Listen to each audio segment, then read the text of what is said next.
And how'd that car you? Waited for you to take a sip and surprise you. You're good, I trust. Yes, I'm very good. Thank you. I recorded a podcast earlier today, actually. So my throat's probably going to get a little scratchy because it wound up being a couple hours, which I wasn't expecting. Oh my Uh, goodness. yeah, yeah. So it's called All the Film Things, and it'll be out in Noir-Vember, and it's Elizabeth and I discussing Double Indemnity in great length. Fantastic. So tell us a little bit more about this. It's again, the podcast is called all All all the film things. all the film things. So it's All the on film like things. Spotify and Apple and all those podcast platforms. Okay, and the host is Elizabeth. What's do we have a last name for her? Elizabeth Wilds. Elizabeth Wilds. Good name. Yeah. And we can look. Is there a date that, as they kids like to say, drops, or do we just keep an eye out for that in You November? you have to keep an eye out. We don't have she doesn't have a specific date for it, but we'll post about it along our social media accounts. Fantastic, Yeah. fantastic, great. Yeah. Right. Very excited. See, good for you, Anne. I try to never do two podcasts in one day. It's just the way things worked out because um Ted and I went to the movies last night. We went to see Good Boy, which is a horror film told from the point of view of a dog. And Oh, so it's everything's from the dog's POV. It's really his story. And it's sort of I would call it it's sort of a gothic kind of story, and it was filmed 2 hours of 2 hours for 400 days, shooting days. And the director used his own dog and shot it in their house, and it's quite remarkable. so Um, you're recommending this? Highly, yeah. And Cool. Ted had actually already seen it because it was kind of interesting because the film came out. Shutter dropped a trailer for it, and it got such a positive reaction they decided to release it theatrically. So, and Ted mentioned it, and I said, "Oh, I'll go see that." And then when I realized it was playing, I told Ted, and Ted was like, "I'll come too." So he actually has seen it twice. That's a high recommendation. It is a high recommendation. It's very good, and just And um, so did this filmmaker uh, shoot this with a like an iPhone or something? no, no, he had a regular like camera setup and stuff. It was pretty interesting because in the theatrical run at the end of the credits, they had a scene about with him and his dog, and he's talking about how they made the film and shows some behind the scenes footage and stuff. So it was not an iPhone film. It's very professional. Right on. Well, Yeah. not that you can't do that Do stuff with that, yeah, iPhones because now. people. I was Yeah. just thinking because of the dog that animals are probably used to iPhones and stuff, and they'd be far less distracting than like a real camera crew or something. Yeah, well, he said that his dog, he kept repeating the dog did not know that it was in a movie. I don't think I don't think that needs to be repeated that many times because I don't think dogs actually comprehend the idea of movies. So, um, although what do I know? Maybe they do. But that I'm going to look for that. That sounds pretty interesting. It was very well done. I really liked it quite a bit. Because the dog will fall asleep and have dreams and stuff, and so you're kind of it was one of those things where you really thought about, okay, what was really going on with this story? Was there really a monster, or is this dog's perception of something else that's happening that he's this to him it's that way? Yeah, So yeah, I mean it was really good. very creative. Where did you see it? What theater? At the Metreon.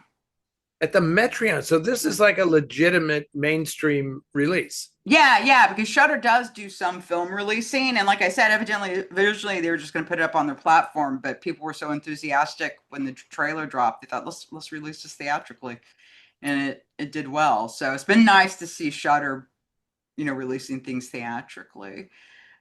has And been a it's nice to see innovative, creative films getting a theatrical release because most Hollywood studios don't know what the hell people want to see, and they're unwilling to take a chance. But obviously, a smaller independent outfit like Shutter is like, let's just do it. Do yeah. you know like how many cities it's playing in or I anything like that? don't, but I think it got a pretty. I mean, if it's playing at the AMC chain, it's because it's playing up at the Kabuki as well. So Yeah. the Okay. AMC So has it's it in on two multiple theaters. screens. Okay. Yeah, yeah, and yeah. So I thought that that was very, very neato. Anyway, and then tomorrow night, Nathan, Leanne, and I are going to go see Frankenstein.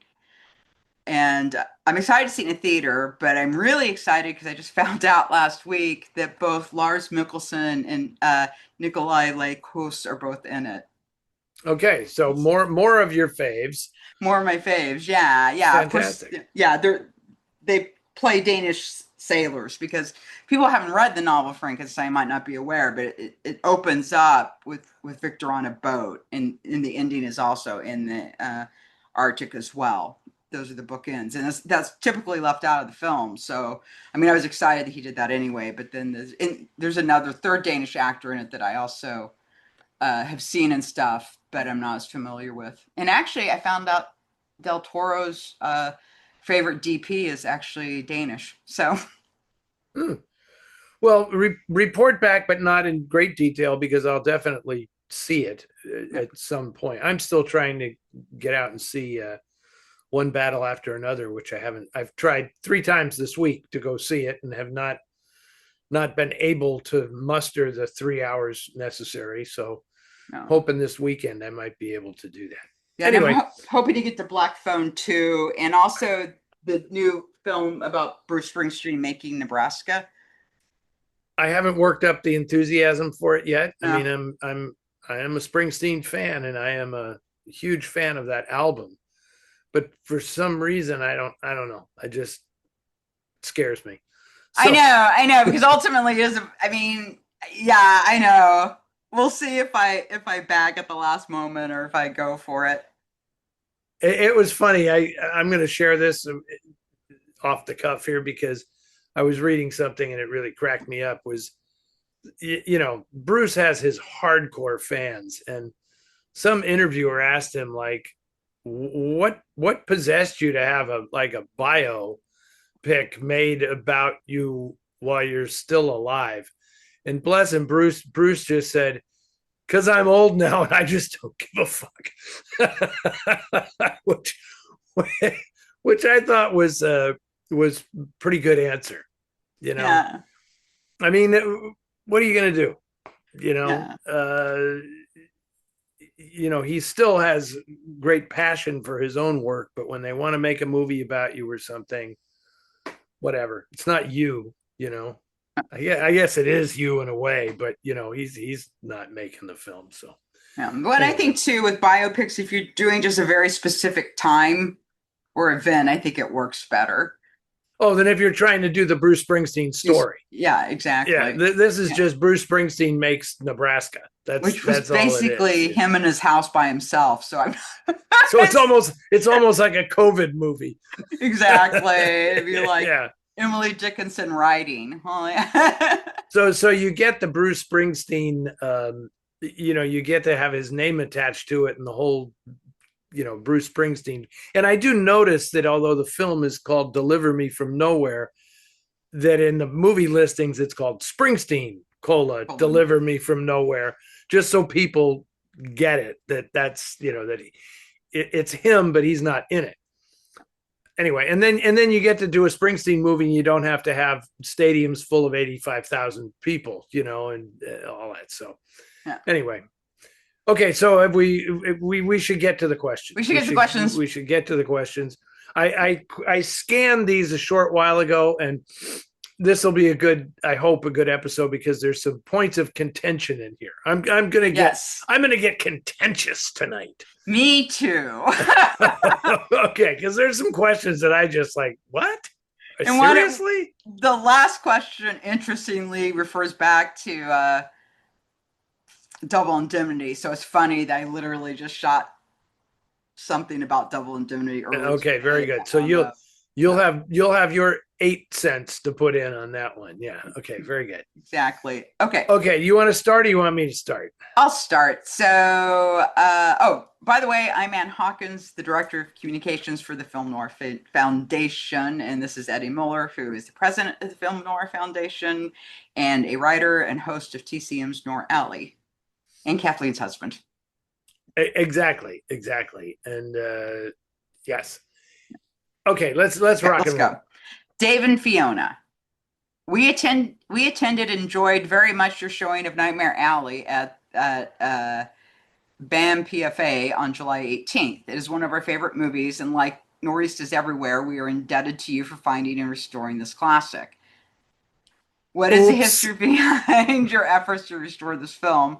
How does one go about finding and restoring a potentially lost film? How confident were you would be able to restore the film at all? And are you surprised at the critical reappraisal of this film has enjoyed, and what other lost films are you working on? Is there a particular lost film that was a holy grail for you in other film preservations? Okay, or would you like just let's start with okay, David, yeah, exactly. Dave and Fiona got like 12 questions in there for the price of one. Let's start right at the top. I did not have anything to do with restoring Nightmare Alley, and in fact, it is not even restored. I mean, that's how. Okay, let's back up. Okay, so this was at the Pacific Film Archive during the summer, and I was introducing it as part of Imogen Sarah Smith's film series on noir outside the city. I forget what it was called. It was, I mean, she's written a terrific book called In Lonely Places, noir beyond the city, and she chose to include Nightmare Alley and its whole seedy traveling carnival atmosphere and all that stuff. So I had nothing to, it was a good screening and it was packed house and the audience loved it, but I have nothing to do with restoring that film. Now, if you had said, what role did I play or Noir City play in resurrecting the film, that's kind of a different story, because way back when we started doing our festivals in Hollywood, we were able to pry that film out of the vaults. And to my knowledge, that was one of the first theatrical screenings. I think it was it was either in 1999 or 2000, 1999, I think. And that was one of the first theatrical screenings in many, many years of that film. And it just grew in popularity from that screening. And in fact, I'm just going to go out on a limb here and say, I think that Kim Morgan, who lived in LA then, and co-wrote with Guillermo del Toro the new version of Nightmare Alley. I think that's where Kim first saw that film, was at the Noir City Film Festival in LA. So all those other questions that Dave and Fiona asked about how do you go about finding and restoring and blah, blah, blah. I mean, that was not a lost film. It was just a film that 20th Century Fox didn't really make any effort to monetize or anything. There were some issues regarding the rights to the film because the heirs of William Lindsay Gresham, the writer, had their own ideas for it. They were very split. I think one of the sons wanted to bury the movie and the other one wanted to turn it into a musical. I think that's what the deal was. So the film just kind of was in limbo for many, many years. And I'm happy to have played a small role in resurrecting it. But I'm not surprised at the critical reappraisal, because once the film gets seen, I mean, it's fantastic. And it's so prescient about our modern moment for a film made in 1947 that how could people not like it, right? And if nobody minds, I'm gonna skip over what's the Holy Grail, because as people who watch this regularly know, I rarely talk about the restorations before we're able to accomplish them, because if something goes haywire and we're not able to bring it to fruition. I don't want people to even know that I tried. Yeah. I don't like failing. And so I don't want to say, oh, we're doing this, and then find out that no, we're actually, that didn't work out. So, um, but it's any number of factors. I mean, basically, it's nothing more than I want to show this movie, and I've reached multiple dead ends. Then that becomes, then the alarm bells go off, and you say, why is that the case, and how do we rectify it? And that's basically how it works every time. I mean, a lot of times I learn about films just from people who've seen them, and it's like, I saw this once and I've never seen it again, or have you seen this really cool movie? And then here's an example. Remember Anne I think it was last year in at the Noir City Festival. It was whenever we did the international one. Was that last year that we did that? I can't remember. It's all a blur to me now. I know. But I showed this film from England called Strong Room. Remember that? Yeah. About the robbery, and the bank manager and his secretary get locked in the vault. Okay, I had to show a bootleg DVD of that movie because we could not find anything on this. Right now, the film in Bologna earlier this year, it was shown in a restored 35 millimeter print that I suppose came from the British Film Institute. So that's kind of how this stuff happens, which I'm not saying that because we showed it in at Noir City, that's how people learned about it. But I find it just happens, it's the zeitgeist, if you will. I mean, we start showing it, and then somebody picks up on it, and then somebody looks in the archive, and it's like, hey, we have that. And then, I mean, I know the programmers in Bologna, and I would not be in the least bit surprised if they saw that, and in talking to the BFI said, any chance of getting a restoration of this, and they got it. So now that film is back in circulation. And it's a brilliant film. That was one of my favorites of that festival. Yeah, it's a fantastic script, and it's really well done. And the same guys did another movie that same year called The Man in the Back Seat that is really good. It's very, very, I mean, same kind of budgets, very fast, terrific movies. So look for those. Okay, now I'm going to do the next one here. This is from Matt. He says, thanks so much for the great work with the Argentine noirs. I'm wondering if you have plans for any more. If you'll allow me a suggestion, Rosora at 10 o'clock, directed by Mario Soffici in 1958, is a wonderful film with multiple narrators, kind of like Rashomon, but with much more expressionistic mise en scène. Yeah, and he notes, according to Fernando Martin Peña, the negative still exists. This is a film that's on our radar, and we have 3 films that we're kind of looking at right now, and Rosora at 10 o'clock would follow in the pipeline after those 3. So that's definitely aware of it, and and that's not the only one. There are other Argentine films as well.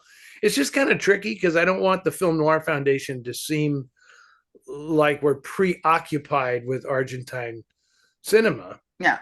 I'm hoping that, the success we have had with the ones we've restored, which is like 5 or 6 now, we're not trying to corner the market necessarily. We would love it if somebody else said, wow, what a treasure trove, we should restore something.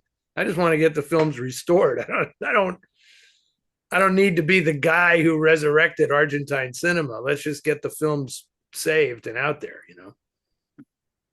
Okay, so this is a couple questions from Gonzo. The first one is, I'm planning a trip to San Francisco in December, and I want to ask you, what's the most noir-feeling hotel in Fog City? Trust me, you don't want to stay there. There are some noir hotels in certain my neck parts of the woods. in certain parts of the city that, yeah, you're not going there. Do not do that. And I have to be honest, Gonzo, I don't really know the answer to this question anymore because never ask a native like what's a good hotel in the city because I don't stay in hotels in San Francisco, right? Ask me about LA or New York or Chicago or something. I could probably tell you, but in San Francisco, I don't really know anymore. I would have once upon a time I would have heartily recommended the I don't even I mean eventually it was called the Hotel Vertigo because it's where Hitchcock shot those scenes of Kim Novak in the hotel in Vertigo. And when we shot that poster for the uh, fundraising concert that Charlie Hayden did for Noir City and for the Film Noir Foundation, we actually shot that poster in the hotel, in the room, in Madeline's hotel room in the Hotel Vertigo. Uh-uh. But I don't even know if it's still open anymore. That was on Sutter Street. I think it was the Empire Hotel back in the 50s. And then it went through many changes after that. I don't really have a good answer for you, Gonzo. So sorry. Also, you have a post on Instagram in front of Larry Edmund's bookshop in LA where you're wearing a two-toned green Ricky jacket. Where did you get that from? You mean this one? Oh, you wore it. I think this is the jacket he's talking about. Yeah. Where did I get it? This jacket and several more that I have are handmade by a woman here in the Bay Area named Jill Capuccio. And Jill goes out and finds recycled fabrics and stuff, and she makes for men she makes jackets and shirts. Makes a lot more varied stuff for women, but for guys it's jackets and shirts. And this one has a really I don't know if you can see. Can you see? It has Nice a very lining. cool lining. Half of my screen is cut off, so I can't tell if you're seeing anything. But yeah, I have jackets and shirts that Jill has made for me. I think they're just called one of a kinds. There's some other part to her brand, but I don't. They're not in stores or anything. You have to. I buy them. I go to the Alameda Antique Fair, which is the first Sunday of every month, like a mile and a half from where I live, and Jill has a booth there. And I'll be damned if I don't buy something from her almost every time I go out there because she does really really good work. Anyway, that's He had a last tidbit for us. I have a piece of information that Dashiell Hammett didn't factor into the Maltese Falcon. I'm a prison librarian at California Correctional Institution in Tehachapi, the former women's prison that Dame of Doom Bridget O'Shaughnessy was sent to. Up there, there's a healthy amount of wildlife, including several falcons perched above the old abandoned yard. She must have felt mocked by the birds sitting around. very good. Wow, interesting. Prison librarian. I That's know. that's good. Good deal. And that's Gonzo. Way to go, Gonzo. You should have film noir night at the prison at the Correctional Institute in Tehachapi. Okay, me now. Yeah, this is Ken. Ken from Oklahoma. Is there a film noir from the classic era that you would cite as being the most timeless in terms of its story? In other words, a film noir that could have been made today and not seem dated. For example, Detour is told from the point of view of an unreliable narrator, so the story seems timeless to me, although you'd have to exchange the phone cord with something else. Okay. That's kind of an interesting question. Well, since it's fresh in our minds because of the last thing, I mean, the Maltese Falcon is easily translatable because it's such a simple story about a group of kooks who are after their prized possessions. So I mean, you can tell that story virtually in any time period. What do you think, Anne? Any other ones that pop out at you that are? It was so funny because one time I was watching, that station, it's something Discovery, but it's all true crime. And I was watching this case, and it was about this guy. whose wife and an insurance agent took out a policy on the guy. And this is modern times. This isn't like the original, like the and well, first the guy's there's this incident with his boiler in his house Okay. that almost killed him. And then like and it seemed like he was kind of suspicious of his wife, but not. So nothing happened. And then she did manage to stage another accident that actually did kill him. Wow. Yeah, it was pretty. I mean, really, and I was just watching, going, didn't this guy ever read Double Indemnity? But yeah, I mean, so you could still do Double Indemnity because evidently that's still happening, in real life. Well, I mean, it's just so interesting because so many of these of the plots are just interchangeable, And I mean, when you were describing that right then, it reminded me of this kind of a noir that slipped through the cracks was this Michael Caine picture called "The Shock to the System." Did you ever see Oh that? yeah, I saw that. Yeah, Yeah, I mean that reminded me like he's trying to kill his wife and he's devising all these accidents around the house, and so bumping off spouses and stuff never goes out of fashion. yeah, So um it's interesting that a few months ago or a year or so ago now, Danilo Castro wrote a great story for the Noir City magazine about like hired killers in the movies. And it's interesting to note how few there were in the original noir era, right? Like yeah, this gun for hire was like there weren't a bunch of these. And now it seems like every movie is about a hired killer. yeah, And it's like how did that happen? I mean, how did that just serial killers and hired killers, yeah. and like those are most of the noir premises today are based on one of those. I don't think serial killer movies generally qualify as noir, but i Neither do I. guess i guess the hired killer movies were more likely to in some respects, but I don't know. But I don't know. I'm not a huge remake fan, but anyway, I know it's lurking towards the end of this episode, so We'll save our opinions for yeah, that. well I'll just leave that observation dangling there. And now you go because this is a follow up kind of to that same question. uh, the next this time watching Detour, it struck me that Al might have snapped when Sue left him for Hollywood. Al murdered Sue and all the others. In particular, the odd phone call between Al and Sue. Sue never speaks even when she appears on screen. And if you listen to Al's in, there's no time for Sue to get any words in. It seems though Sue never made it out of New York and Al's trip was just a murderous fever dream. Thoughts? No, I'm not buying Okay. it. Well, here's the thing.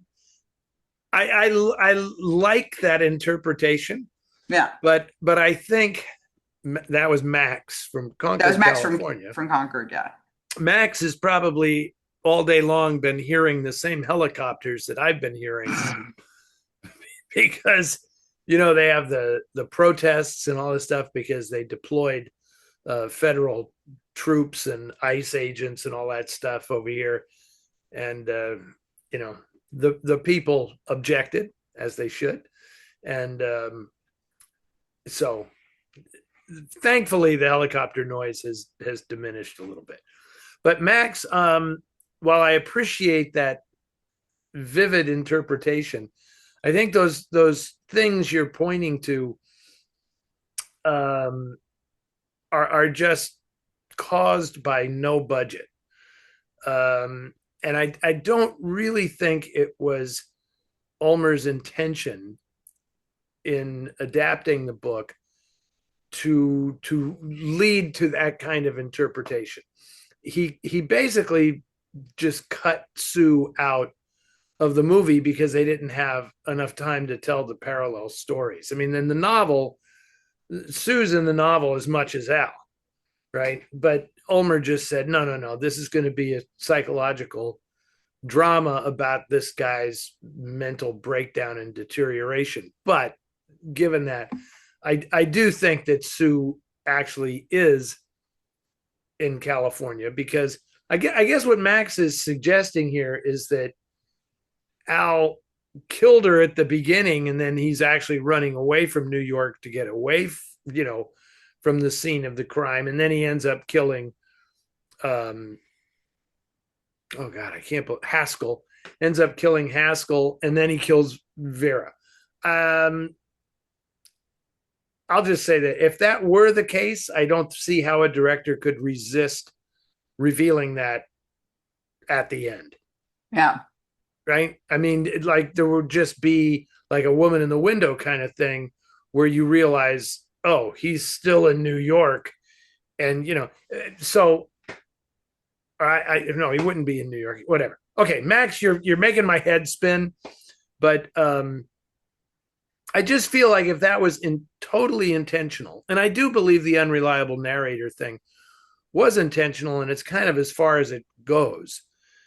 It is, in my estimation, if you choose to do this, you can interpret it that Al killed Vera. Maybe he killed Haskell, and he is rehearsing his alibi to the police at the beginning of the film when he's sitting in the diner, and he's just, I know you're not going to believe me when I say this, but blah, because he's so defensive in the narration that you start to suspect, what's this guy hiding? But I don't see Sue being part of that. But next time I watch it, I'll watch it with an open mind, and we'll see. Maybe there's something goofy there that, but I'm going to say that's what I love about watching these films repeatedly, is that they're open to interpretation. This is a thing that I do all the time, is I say, what if I watch this movie from a different character's perspective? Right.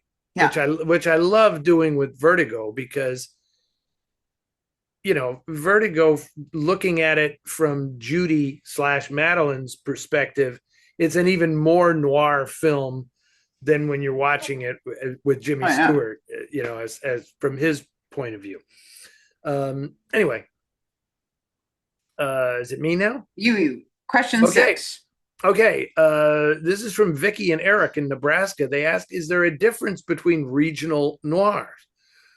Are there noirs from locations other than New York or California? Well, yeah, there are many. You should have seen Imogen Sarah Smith's series at the PFA.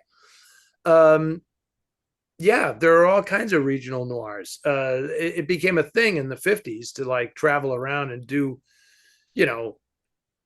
different movies with the cities right in the title. Houston Story, Miami Expose, Inside Detroit, Chicago Confidential, Cry Vengeance is in the Pacific Northwest. Lots of movies set in San Francisco.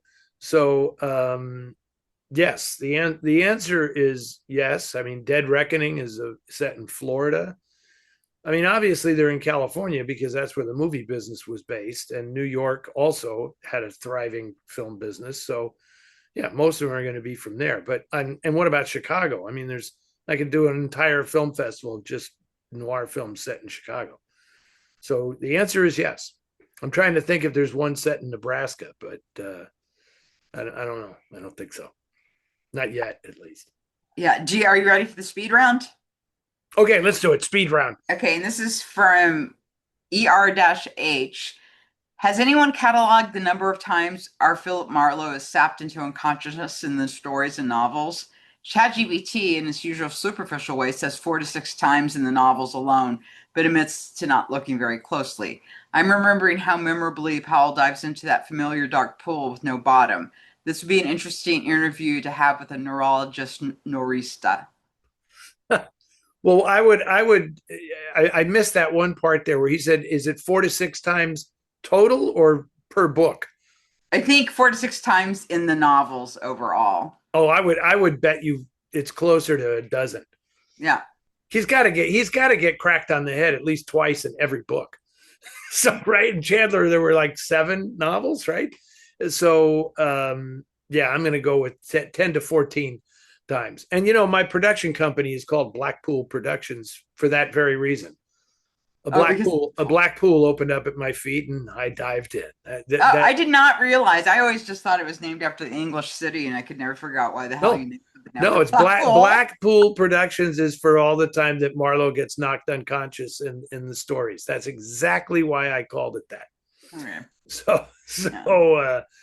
there's a little tidbit of information. There you go. Thugs beat Okay, up next. Robert Mitchum. Yes. Okay, that's question 1 in the lightning round. Okay, Okay. now. And number 2 is from NB.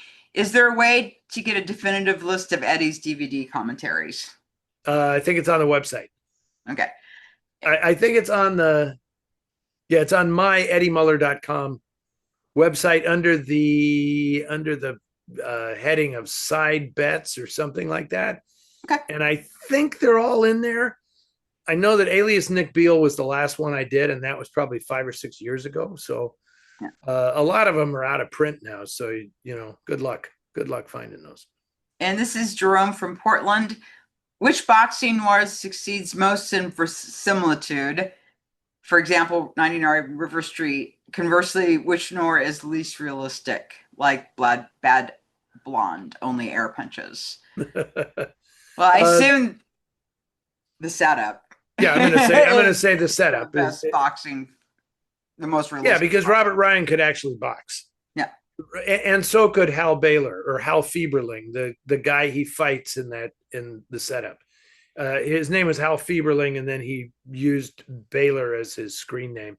He was actually a professional boxer. So these two guys, and Ryan, as a lot of people know, was a collegiate heavyweight boxing champion at Dartmouth, and so those guys could actually duke it out. Just on another, it's not a film noir or anything, but I do want to give props to Mark Wahlberg, who played Mickey Ward in The Fighter and did a fabulous job of doing the boxing scenes. Because unlike something like Body and Soul, where John Garfield couldn't really box, but James Wong Howe made up for it by the way he photographed the boxing scenes and all the editing that went into it. When David O. Russell made The Fighter, he wanted to recreate the televised matches that everybody had already seen on like the Wide World of Sports and stuff. And so he wasn't going to put the camera in the ring or cheat at all with the camera. Like Wahlberg had to actually box, like in long shots, and make it look convincing. And he did a great job. This is from Craig. Is it remotely possible that the movie Blow Up can be considered a film noir? Its protagonist is, after all, sort of an anti-hero, and there is a femme fatale. I've shown it at Noir City. Yeah, that's what I was going to say. Yeah. It's a mystery film. It's a mystery film, and the psychology of the protagonist has a lot to do with the mystery. And it's an art film. It's a 60s art film, but I love how you can take a noir premise and then just do it in a way that is not in any way the traditional noir handling of the material, but the DNA is still there. Yeah. Right. So I mean, it's so I'm voting yes on that. Okay, and this one is from Richard. Do you agree that Bring Me the Head of Alfredo Garcia is a neo-noir? Why can't this brilliant film get recognized for what it is? It's also a Western, though. Right? Yeah. I mean, it's like a modern day Western as much as it's a film noir. I mean, I would say that is the closest thing that Sam Peckinpah got to making a film noir was Bring Me the Head of Alfredo Garcia. And I think he kind of knew it just in the way he approached that material and the story, and putting guys like Gig Young and Robert Webber in the film as the very unusual killers on Warren Oates' tale. Yeah. It's a I have to revisit that film. I haven't seen it in probably 10 years. I'm going to revisit that one one of these days pretty soon. But yeah, I would say that is Sam Peckinpah's neo noir. Okay. And back to the regular programming. So, this is from Byron in Oak Park, Illinois. It's well known that Woolrich ran. Excuse me. It's well known that Woolrich was a source of many film noirs. Why is his fiction so hard to find in print, especially his short stories? Even David Goodis has been included in the Library of America. Specifically, do you know a source for the story on which the film The Window was based? The collection which it first appeared is out of print. Um, First off, Byron, I don't know if when you say even David Goodis has been included in the Library of America, like, well, yeah, because David Goodis deserves to be included in the Yeah, Library I of mean, I think America. that's true, but he's also not as well known as a lot of other As course, writers, well, and his it books, is ridiculous, I know what he you means. know. Yes, I Yeah, know what he means. yeah. But you're Because right; it so, does kind of sound like a little bit of a knock yeah, on photos. what Byron means is that so many Woolrich stories have been adapted for movies that his popularity seems to far outpace that of David Goodis. So Yeah, why hasn't? Uh, well, part of the reason is because I think his style, his prose style, is fallen out of favor, and I don't think it's hard to get the rights to these, but there's just so much. And short story collections, I don't think sell as well as novels. And I know that a lot of the Woolrich Black novels have been reprinted, like Rendezvous in Black and The Bride Wore Black was just reprinted recently by yeah, Mysterious Press, and I wrote the foreword for it. But and Phantom Lady was reprinted not that long ago. But the short stories, not so much. I mean, that one was called The Boy Cried Murder, and I think it was first in a I I can't remember what the publication was, but it was, I think, published in 1947 and immediately turned into a film. Um, but I remember when I was a teenager buying a collection called Night Webs that was a fat yeah. anthology of Woolrich short stories. And I've collected virtually every one since then. And I don't know that The Boy Cried Murder is in there. I don't recall It's not coming. any of the ones I have, and Yeah, I borrowed a bunch out of the library. I pick them up whenever I can find them, and I've never come across a story. yeah. Here's the thing. Don't go looking for it in a regular bookstore. You have to go to used bookstores. Yeah, This is To me, this is one of the most fun things imaginable. Is I just love combing used bookstores and finding, original paperback editions of all of this stuff. I yeah. mean, if you could see, I mean, you can see what's behind me here. If I turn the camera over this way, there, I mean, I have containers filled with original paperback editions of all of these books. I must have 50 or 60 Cornell Woolrich volumes of short stories and the novels and everything. Yeah, and I have a paperback edition of Phantom Lady that I bought in Rome at Dario Argento's bookstore. there you go. How beautiful is that? So Yeah. I mean that's the key. And nothing is better than going to the actual bookstores and like blowing an entire afternoon. Wear a mask in some cases because the dust in those places can get you. But if you can't do that, go online. Go to Abe Books or Biblio, whatever it is, and you just look. You look up Woolrich, and then you most of the dealers who post this stuff will say, includes these stories, Yeah. and you'll eventually, I'm sure, you'll find one that contains The Boy Cried Murder. You're going to pay for it. You're going to pay for it. Yeah.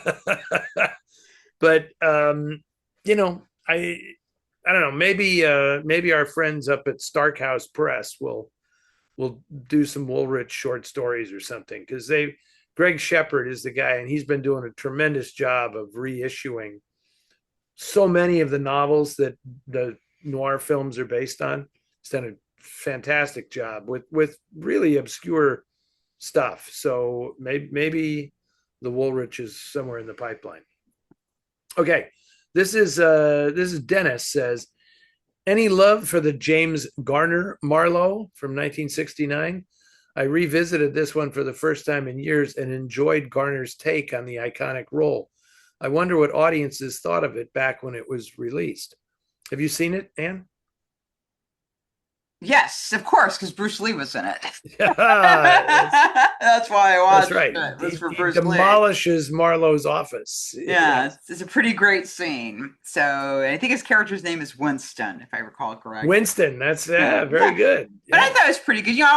Honestly, I'd watch James Garner in anything. I mean, you know what I mean? It's just with him, it's like even if it's not the world's greatest film, you still enjoy it because he's just an enjoyable actor. Yeah, and I think I'm not positive about this, but I heard somewhere that he was actually the executive producer of the film. Oh. Because I think he wanted to play that character. Yeah. And of course, it's all just a test drive for Jim Rockford. Yeah. Because he plays Philip Marlowe exactly the same way he played Jim Rockford on the Rockford Files. Yeah. Which is not Philip Marlowe. No. Right. Philip Marlowe is a much angrier, more bilious character than Jim Rockford, who was just like, whatever, Yeah. I mean, Marlowe was wound a little bit tighter than that. But, the movie, I don't love it. Partly because I think it's Chandler's weakest book, although I love the book. It's Chandler's weakest book plot-wise. But it is just because he doesn't care about the plot. It's all about Marlowe, his monologues and his descriptive stuff. And it's just Chandler getting even with Hollywood. That's basically what that book is. And it's great. It's a great read, but I don't really think it was a good plot for a film. And even though I like, Rita Moreno's in it, and she's terrific, playing Dolores Gonzalez, but who is a great character in the book. I just don't love it. Paul Bogart, who directed that, was mostly a TV director, and I think it really shows in the movie. I mean, even though I'm trying to remember who photographed that, because I know it was a really great cinematographer, but you wouldn't know it because it's at such TV lighting. Yeah. The whole thing is just so broad daylight. There's nothing noir left about it. But the screenplay, that's a Sterling Siliphant screenplay, and he was a pretty good writer. Yeah, he's a pretty good writer, and he managed to turn that kind of meandering novel into something. But it just didn't. It doesn't have the feel of the other films, and so I don't love it. But as you say, James Garner is always worth watching. Yeah, I mean, to me, he's just one of those actors that he is somebody. I love the old ads he did with Mariette Hartley. Mariette Hartley, yeah, Mariette Hartley, yeah. Those are great ads. I can't even remember what they were for. I just remember Kodak. that they were. Oh, Kodak. That's right. Ads. That's right. And they were just so appealing together. Oh my God. And people thought they were married in real life. That was a common misconception, just because their chemistry was so great together in that. Okay, so this next question, I'm going to have to share a screen so everybody can see the picture. Oh, you're getting too tech savvy for us now. Yeah. Okay. So there we go. Oh, there you go. Yeah. And look at that. Get the question up, which is. That's the West End Cinema. I saw this. This is from Brian in Toronto. I saw this photo of a theater here in Toronto circa 1956. I had never heard of Square Jungle, but it looks interesting. Great cast of Tony Curtis and Ernie Borgnine and others. Please show it on Nor Alley, or at least comment on it on Ask Eddie, and I don't know if you've seen it or not. No, I have seen the film. It's a second or third tier boxing movie. I can't really. I don't have my glasses on, and I can't. So I'm assuming it says a square jungle on the Yeah, marquee it's for on the the theater. marquee. Yeah. Yeah, okay. It's a yeah. Tony Curtis plays a boxer who, and the most interesting thing about it is that his dad is this horrible alcoholic played by Jim Backus, and Oh, so Jim Backus didn't get that part too often. And Ernest Borgnine plays the old trainer who comes out of retirement to train Tony Curtis to box in this movie. I think Pat Crowley is in it. I think she just passed away yeah, not too she long did ago. because we talked about her episode of Columbo. Oh, okay, yeah. And it's not bad. It's just it forgive my this I don't mean the pun, but it's just not for a boxing movie, it's not very punchy. There you go. Sorry, but Tony Curtis did two boxing movies. He did Flesh and Fury, which I kind of prefer to the Square Jungle because Jan Sterling is in it. Ah, Um, there you but go. um, but yeah, I'm almost certainly will not show it on Noir Alley because it just doesn't have enough noir stuff going on in it. There are other boxing movies I would show first, but I'm trying to remember if I've shown like every boxing. I know I've shown. I don't think I've shown Body and Soul on Noir Alley. I know I've shown the setup, Yeah. but I haven't shown Body and Soul. Nor have I shown Champion, which I would probably show before the Square Jungle. But there's a lot of there's a terrific picture called Right Cross that I would probably show, and And you've shown 99 River Street, right? I have shown 99 River Street, which I don't really consider to be a It's not really a boxing film, boxer. it's just a I mean, character. the fact that he is a boxer or had been a boxer, yeah. Anyway, um, interesting. I'm impressed, Anne, at how adept you are at putting up a picture on the screen. I would not have the slightest idea how to do that, and I'm not going to learn at this point. So thank you. You're welcome. Okay, so this is kind of long, which is why it's going to be our last one of the evening. And this is from John in Los Alamos, New Mexico. And okay, so let's start this monster question. What Okay. what noir films are better than the classic original or the redo? Oh, he said, what noir films are better, the classic original or the Or redo? the redo. For at least a couple of these, I think the original classics are great, but the redos are better. And the first one is Double Indemnity, which I spent 2 hours discussing today, Okay. and Body Heat. And he thinks that Turner is a better femme fatale than Stanwyck. I'm sorry, I can't. You just can't deal with it. You want me to read on since is it Yes, too much for you? the Stanwyck killed me. Okay. So John thinks that Kathleen Turner is a better femme fatale than Stanwyck. She is sexier, more devious, and more plotting. When I read it the first time, I don't want anybody to think he's saying plotting. It's plotting, which conniving. Okay. I think Hurt is equally as vulnerable and romantically manipulated as McMurray. Okay, we're gonna have a talk about this because I don't find Fred McMurray either vulnerable or romantically manipulated in Double Indemnity. The Body Heat plot is far more intricate and creative. The dripping ambience of hot, sultry Florida, pre-sterile, air-conditioned everything, is better than the LA ambience. And the music score of Body Heat is better and contributes to said ambience. Okay, should we reply to this? Yes, let's reply to this before we keep going. Before we go into the second one. Okay, first off, I just have to say this. It's completely unfair to compare them because Body Heat would not exist without Double Indemnity. So, Body Heat is a comment on Double Indemnity.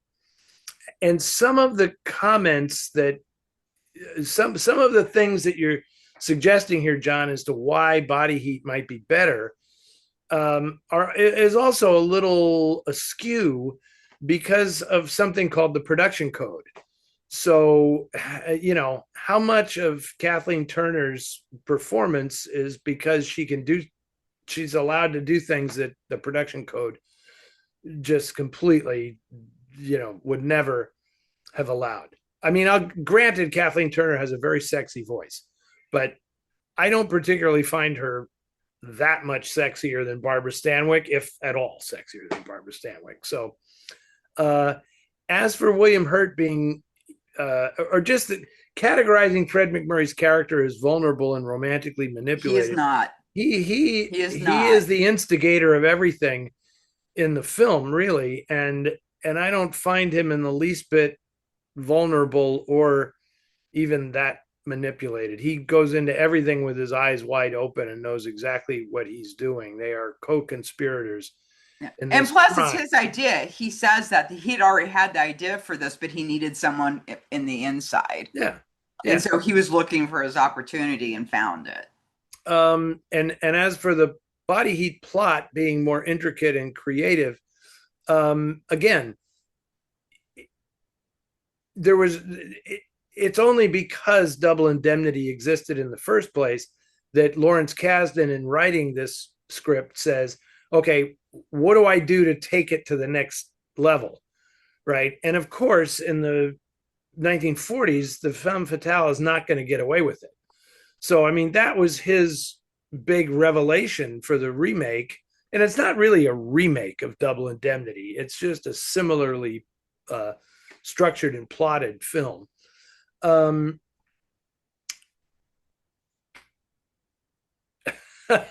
was just thinking of that line when Kathleen Turner meets William Hurt in the bar, and she says, "You're not too bright, are you?" I like that in a man. Yeah, that's a fantastic, fantastic line, and her delivery is great. Yes, that is pretty fantastic. And there's no question that the ambiance in Body Heat is fantastic, and that Kasdan wrings everything out of it that he possibly can. But again, I don't get the point of comparing the two. I mean, one is a movie that is specifically about California. I mean, Double Indemnity, the book, even more so than the movie, is about living in California. So I don't think you can say one atmosphere is better than the other. It's just that I think Kasdan plays up the atmosphere, almost overdoes it in Body Heat. And I don't know. I'm never going to criticize a Miklos Rozsa score, and say that, because honestly, I can hear that score in my head right now, and I can't remember what the score to Body Heat. I have no idea. Was it John Williams? Did John Williams do the score for Body Heat? I can't remember. I don't know. But I don't particularly like. I mean, yeah. It's funny because the score that Rozsa does is like amazing, Anyway, but I think it's that thing where people, for some reason, think film noir should always have a jazz score, and actually, most film noirs did not have a jazz score. Not if they're from the 40s. They don't. Yeah. In the 50s they started doing that, but certainly not in the 1940s. Okay, I mean, and interesting. I certainly have no problems with Body Heat. The film is it's a good movie. But something, I haven't seen it, I think, since I first watched it. And here's the thing, Anne, that struck me about Body Heat that's so intriguing. So it's made in what, 1980 something? 1984 or something like that. If you watch Body Heat, it feels more like a film from the 40s than a film from today. Yes. Just because the structure, the pacing, just everything about it, it's clearly Kasdan is paying homage to these noir films, but doing the things that you couldn't get away with a production code, right? So there's a little more provocative language. obviously there's nudity in the film, and the violence is a little more pronounced, but it's good. And I'm not, it is not Double Indemnity. Double Indemnity deserves its place for being the originator. Yeah. That counts. Or as Christopher Walken says on those Miller Lite commercials, the originator. You are the originator. That's a bad Chris Walken imitation, but I've heard worse. And by the way, this John Barry did this. Oh, John Barry. That was it. Okay, but now John's not done, because now he wants to get into comparing the 1956 Kiss Before Dying and the 1991 Kiss Before Dying. And he says both are great noirs, but I think Matt Dillon's character is more complex and compelling than Robert Wagner's. The plot in the 1991 version better reveals the motivation of his character, and the Sean Young character is better revealed than the Virginia Leith character in the 1956 version. I saw the 1991 version of Kiss Before Dying once, and that was enough for me. I actually think Matt Dillon is a pretty good actor, kind of underrated. But I didn't get a hit off that 91 version. The 56 Kiss Before Dying, I love. I love that film. Just because it's so perverted. It's so weird and nasty. It taking place in the beautiful Arizona sun, and I love the color in that film. And I think Robert Wagner is great as a real psychopathic villain.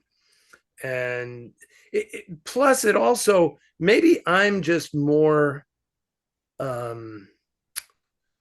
something about watching these films, and of course I'm watching them all in hindsight because I didn't live through, I wasn't born in 1956, but understanding what the culture was like in 1956, I really appreciate a film as risky and as daring as A Kiss Before Dying being made at that time.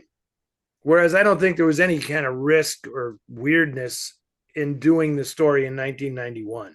It was different and provocative in 1956, which is just my way of looking at it. That doesn't mean it's a better film necessarily. It's just I really respond to the filmmakers taking chances because of where the culture was at. So what do you think of the 56 version? You've seen I think it, it's right? a really good movie. I mean, I think Robert Wagner is just fantastic in it. And it's so great to see him in that because it's so different from really anything he played before or after. It's a very unique role for him, but also very believable, right? Like it's believable that he can completely sucker people in, and I just felt like, I mean, it's been a while since I've seen the other one, but I just kind of remember it being really obvious that Matt Dillon's character was like not a good person. You know what I mean? Like I don't remember being particularly like, oh my gosh, like I was with Robert Wagner. Plus Mary Astor's in it. Which is one of the reasons Robert Wagner wanted to make that film so badly, because he kind of had a thing for Mary Astor. And then she plays his mom in the movie, which is kind of weird. But that in the book, I read the book, A Kiss Before Dying. Yeah, it's a good book. It is and boy, there's stuff in that book that was never going to make it into the movie. That, I mean, the psychology of the antagonist is pretty intense. Anyway, and okay, so okay, he's not done yet. John is still rocking and rolling here. He says, what do you think about, well, next thing he says is, what do you think about a film noir festival comparing original classic noir films with their redos? For instance, and this is like another lightning round. Yes. Out of the Past versus Against All Odds. Against All Odds is a terrible movie. It's bad. It's a bad movie. Sorry, Taylor Hackford. Bad movie. Not even Jeff Bridges and Rachel Ward and James Woods can save that film. That was and Richard Widmark and Jane Greer, who were also. It's just not a well conceived remake of the film. Not good. But I will say, before we go into this film by film, I would never program a film festival like this because the audience wouldn't sit through it. Yeah. But plus, you don't want to show films where you're basically asking the audience, just like John is doing here. You're going to like one and not like the other one. You're not going to like both of them because Yeah. you're automatically, because you're showing them together, you're comparing, and so it's just a setup for failure because people are just going to choose one of the others, as we are going to do right now. Okay, then there's the 1950 DOA versus the 1988 DOA, and now the 2022 DOA, directed by Kurt St. Thomas, starring John Doe of X. The 1988 DOA is a mess, although it is like a 1980s time capsule. If you want to just time travel and go back to those big shoulders and the big frizzy hair, Meg Ryan with the big frizzy hair and all that stuff. I mean, that movie, man, that just reeks of the 80s. The 2022 DOA I finally saw, and it was good. I like it way better than the 88 version. Oh, so you did see it. Okay. I did see it. Yeah. And I thought it was terrific, and I'm glad they shot it in black and white, and it has a lot of good things going for it.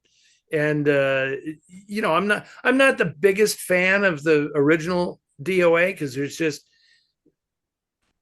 just crazy, but it's not to my way of thinking. It could have been even more crazy, and they should have gone that way. Like it should have just been out of control, but it's saved by the fact that it has that fabulous ending where they don't cop out at the end, so anyway, then he goes into the original Postman Always Rings Twice from 46 versus the 81 Postman Always Rings Twice with Jack Nicholson and Jessica Lange. What's your take on that, Ann? Ossessione. Visconti's Ossessione is better than both of them. Is better than both of them. that is very true. And Postman has been made virtually in every culture in the world, not as a straight remake or a adaptation, but in one form or another, it's been made in every culture in the world. But my thing about the 1981 version, I mean, I like Angelica Houston, right? Oh yeah, she plays the Audrey Totter part. She plays Audrey Totter part, but I just can't buy anyone like being overwhelmed by Jack Nicholson. I mean, Jack Nicholson is. This is one of those. You're damned if you do and damned if you don't. Yeah, he got the film made. They only were going to get that film made if Jack Nicholson was in it, but he's horribly miscast. Yeah, I mean, that should have been a 24-year-old guy. Yeah, playing that part. Yeah, and Jessica Lange is fabulous. She's fantastic. She is so much the perfect Cora, right? Because way more believable than Lana Turner as that character. Yeah. But Nicholson, I'm not going to say he ruins the movie and I actually think the movie is pretty good. I mean, Rafelson's direction is great. Mamet's screenplay is spot on, and the cinematography is terrific. The production design is great.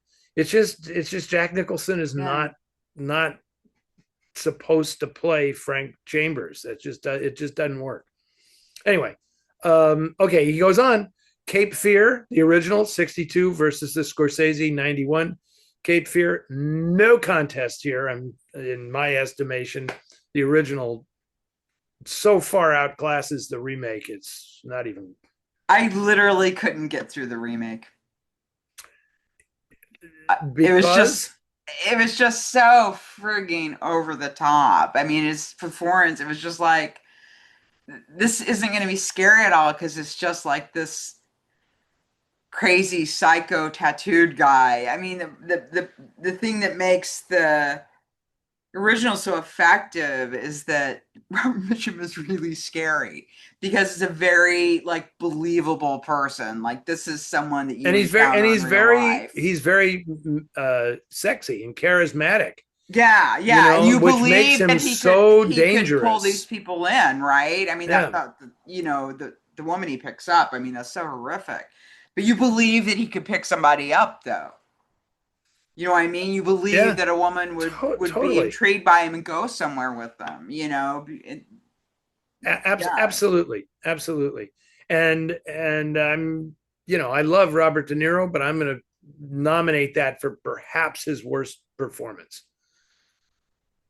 right? Or his most like unnecessary performance. Like yeah. I can't believe that the guy who played Travis Bickle is also playing Max Cady, and it's just like, seriously, like, wow, you know.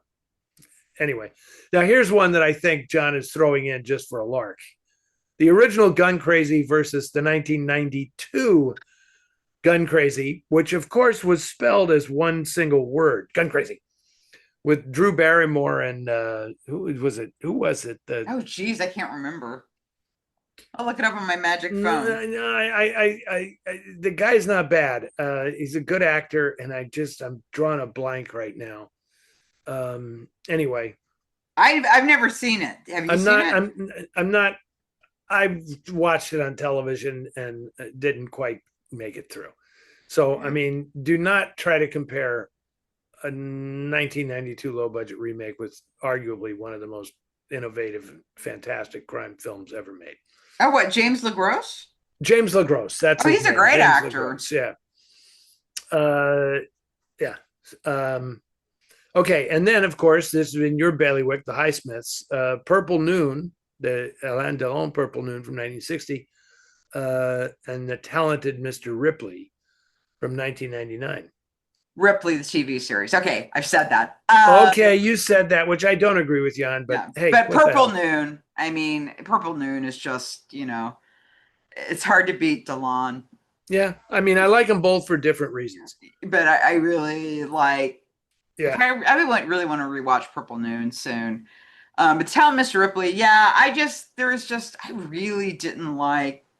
Um, I mean, I thought Matt Damon was really good in it, but I didn't really like what's his name, the Brit that Jude Law. played Jude Law. Like I Jude Law didn't really played like Dickie. Yeah, Jude Law. And my friends, I remember my friend Patrick saying when he got nominated for supporting actor that should have gone to the cinematographer and not to Jude Law. I don't have a problem with The Talented Mr. Ripley. I thought it Yeah. was if if there is a problem with it, it's that it's a little too classy for its own good. You know, Yeah.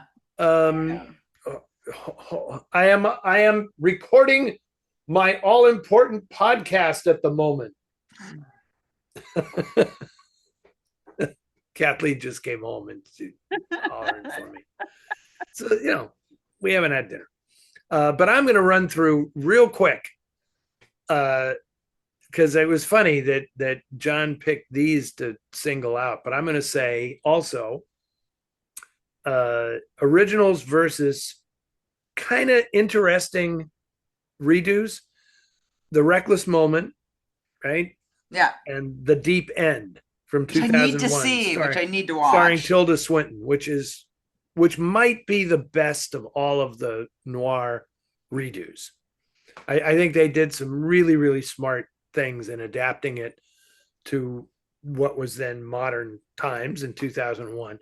So that was a really good redo. The original Kiss of Death versus Barbet Schroeder's 1995 Kiss of Death with Nicolas Cage playing the Richard Widmark role.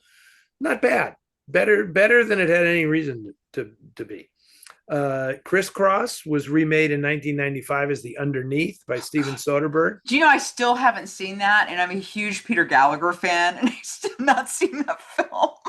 Yeah, I'm. It is now obviously one of Steven Soderbergh's lesser efforts after all the great stuff that he's done. But it was fun to see him, pay tribute to film noir with that movie. Robert Altman redid They Live by Night in 1974 as Thieves Like Us, returning the original title to the story with Keith Carradine and Shelley Duvall, a film that I intend to revisit very soon. FYI, Keith Carradine was on the TCM cruise. Such a great guy, such a superbly nice person. I really enjoyed hanging out with him and talking with him. So Yeah, and he's one of my favorite presenters that I've had at the TCM Film Festival. He's a great. He really loves classic movies. he does, and he knows his stuff, and he is very generous. He is, he's a very not self-effacing. He's a very humble guy, and he loves talking about other. We introduced Emperor of the North on the cruise, and he just loved talking all about Robert Aldrich and Lee Marvin and Ernest Borgnine. It doesn't have to be about him. Very cool guy. He's very eager to appear at some Noir City festivals in 2026. So we might have some surprises in store in that regard. Also, the 1987 film No Way Out with Kevin Costner and Sean Young and Yes. Gene Hackman was a redo of The Big Clock, totally revamped and taken out of the New York publishing world and reset in Washington. And I thought it was pretty clever. God, Will Patton was so great in that. Spot on. Will Patton is fantastic in that movie. And then, of course, there was The Narrow Margin, remade in 1990 as Narrow Margin, another one, Hackman and Ann Archer. Doesn't hold a candle to the original. Does not hold a candle to the original. Because they made the mistake of trying to open it up and turn it into a more traditional action film than the original, which was a film noir, right? Yeah. Anyway, so thank you for that, John. That a lot of food for thought there. I know we didn't agree with a lot of your assessments, but that doesn't matter because those are you can think whatever you want to think about it. It's fine by me. So anyway, obviously I'm being called away, but yes, you are. But I know you led off with Good Dog as your recent view that you recommend. I after getting off the TCM cruise, I immediately went to Mexico to the Morelia International Film Festival, where I was presenting film noir. I presented 3 noir films that take place overnight. That was the theme of my track this year. Oh. So I showed Deadline at Dawn, City That Never Sleeps, and 99 River Street. Yeah. And it was so much fun because we had packed houses for all of them. Obviously, they're subtitled in Spanish. And I would say that 2/3 of the audience, were locals who were just really happy to watch old black and white Hollywood movies. And the audiences just ate them up.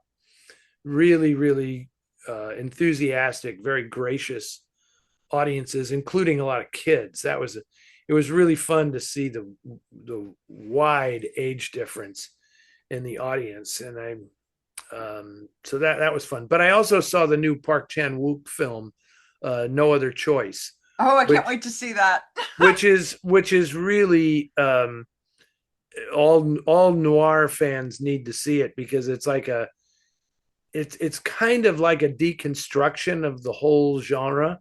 Yeah. And I knew nothing about it going in, right? I just said, "Oh, this is great. They're showing his new film." And I read nothing. And like 20 minutes into the movie, I'm thinking to myself, Jesus, I've seen this. So, I know this story. Donald Westlake's story. Yeah, this is Donald Westlake's The Axe, and I did not know that. But I'm happy to say I know enough about this stuff now that I could identify The Axe, right, which has been made once before. There's a French version of that novel. But I have to tell you what he does with the screenplay to make it relevant to today Yeah. is magnificent. Yeah, Uh, I found out about it because the main actor I have a massive crush on. He is so beautiful. And he's also a very good actor, by the he way. is. It's not that He he's is. just beautiful. He's really really good. He's a great actor. He's great in Squid Game, as the front man, and I've seen him in other things. So I started to watch the trailer and then I stopped after about the first 30 seconds in because it was giving way too much stuff. And I'm like, I already know I want to see it. I want to just go in Yeah, blind don't. and watch it. I was the perfect audience for this because I got every reference that he was throwing out there and everything, but I knew nothing going in, and it is parts of it are howlingly funny in a very very dark, sick, mordant way, and he doesn't shy away from the ugly stuff, but a lot of it is just his reworking of certain noir tropes and things is just fabulous. Plus, he he pays homage to a great Korean film, Aimless Bullet, which I've Oh shown yeah, at the Noir City a great festivals. movie. Yeah, it's funny because for no other reason than to reference that film, our hero has a toothache through the whole movie, which is a big part of Aimless Bullet. Okay, Emily, nice job. Right there. Nothing like a little cat butt to bring everything home. Very good. So that was and I also very briefly I saw two. It's funny because I said to myself, okay, I'm showing noir here. I've done noir all over the, so I'm not going to watch any noir stuff at the film festival. I'm just going to. And then everything I watched ended up being very noir. But you didn't know it from the description. So I saw this Nigerian film called My Father's Shadow, which is really really terrific, about two boys accompanying their estranged father on a day in Lagos in 1993, a very historic day in the Nigerian capital in 1993, and that turns out very very much to be like kid noir. The two boys are incredible in the film, and then I saw this Iranian film called It Was Just an Accident, Yeah. which is getting a lot of praise. I think it won the Palme d'Or at Cannes, and it's a like no other choice. It has a lot of humor in it, but it's a deadly serious movie, and yeah, that film will get a lot of attention, and anyway, for obvious reasons, if you follow Iranian cinema, the filmmaker is under threat of death from the regime, Yeah. and somehow he got this movie made, and it's out there, and it's really a special piece of work. So those are my recommendations, and I'm gonna go watch Good Dog as soon as I Good can. boy. Good boy, good boy, Good good boy. boy, But good yes, you boy, should good boy, definitely good boy. Who's a exactly. good boy? Who's Oh, a good boy? and I finally saw the Korean film The Wailing. And if people are looking for something a really great film for Halloween, this is my choice for you all. It's called The Wailing. It's called The Wailing, and it takes place in a small Korean village where um it's at first it's like, is this like a zombie thing? Is this like a possession thing? What's going on? And so it keeps like sort of kind of going into different directions, but it was so I was riveted all the way through. Like I was so hooked on it, and it was really interesting. Yeah, I don't want to say too much, but And if you're, this is streamable. You didn't see this in the yes, theater. it's Okay. it's streamable because it came Okay. out quite a while ago, and I'd heard of it, and it's over 2 hours, which is why I'd always been, but it doesn't feel like it. You're so Well, I caught don't into mind the over two story. hours. I just can't. Yeah, I just have a hard time committing to the long form series these days. yeah, But okay, and fabulous. fabulous. Kathleen is screaming for her dinner, so I have to go deal with this. Plus, Emily hasn't been fed yet, so she Oh also my needs to God. be fed. Okay, Okay. and I'm glad we finally Yes. reconnected here and did this. And let's do another one before too long. Okay, great. And this is going to air the day before Halloween, so happy Halloween, everyone. I'm going to spend it with my ex. He's coming over and we're marathoning movies all day. Give Brendan my regards, I will. and I will talk to you very soon. Okay, talk to you Okay, later. night, Bye. everybody.